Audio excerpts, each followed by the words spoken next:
ఉద్యోగాలపై ఆందోళన పెరుగుతోంది. ఇటీవల విడుదలైన ఒక నివేదిక ప్రకారం భారత్లో వచ్చే 5 ఏళ్లలో కొన్ని ఉద్యోగాలు ఏఐ కారణంగా కనుమరుగయ్యే అవకాశం ఉంది. అయితే ఏఐ కొన్ని కొత్త ఉద్యోగాలను కూడా సృష్టించనుందని ఈ నివేదిక పేర్కొంది. తాజాగా సర్వీస్ నౌ అనే నివేదికలో ముఖ్యంగా తయారీ, రిటైల్, విద్యారంగాల్లో భారీగా ఉద్యోగ నష్టాలు చోటు చేసుకోనున్నాయని పేర్కొంది.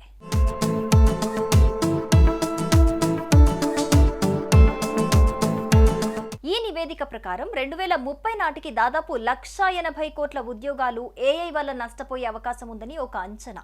ముఖ్యంగా తయారీ రంగంలో సుమారుగా 80 లక్షల ఉద్యోగాలు ప్రమాదంలోకి వెళ్లే అవకాశం ఉందని స్పష్టం చేసింది. అలాగే రిటైల్ రంగంలో 76 లక్షల ఉద్యోగాలు డేంజర్ జోన్లో ఉన్నట్లుగా తేలింది. ఇక విద్యారంగంలో కూడా ఏకంగా 25 లక్షల వరకు ఉద్యోగాలు ఏఐ ప్రభావంతో తగ్గిపోయే అవకాశం ఉందని నివేదిక హెచ్చరించింది.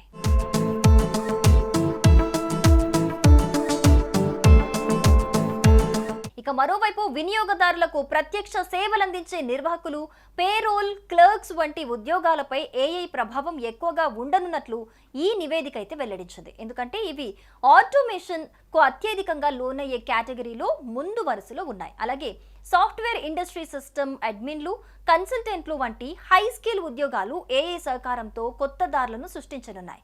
ఇక ఈ వివరాలను service now India managing director Sumeet Mathur వెల్లడించిన ప్రకారం ఏఐ వృద్ధితో 1.35 కోట్ల ఉద్యోగాల పాత్రలు పూర్తిగా మారిపోతాయి. అలాగే 30 లక్షల కొత్త టెక్ ఉద్యోగాలు ఏర్పడతాయన్న ఆశాభావం కూడా ఉందని ఆయన అన్నారు.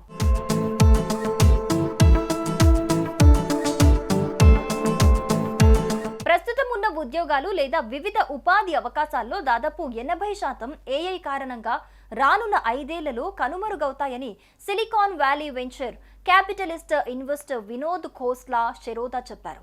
ఇది ప్రస్తుతం ఉన్న అనేక ఉద్యోగ అవకాశాలను కనుమరుగు చేస్తుందని చెప్పారు వినోద్. ఏఐతో ఆటోమేషన్ దీనికి అసలు కారణంగా ఆయన చెప్పారు.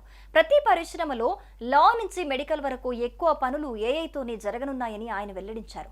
ఈ కారణంగా నేటి కాలం యువత భవిష్యత్తు మార్పులకు అనుగుణంగా తమ కెరీర్ను ప్లాన్ చేసుకోవటం చాలా ముఖ్యమని హెచ్చరించారు. యంత్రాలు మనుషుల సామర్థ్యాలను దాటే రోజులు రాబోతున్న క్రమంలో దాన్ని అందిపుచ్చుకుంటూ ముందుకు సాగటంపై ఫోకస్ చేయాలని సూచించారు.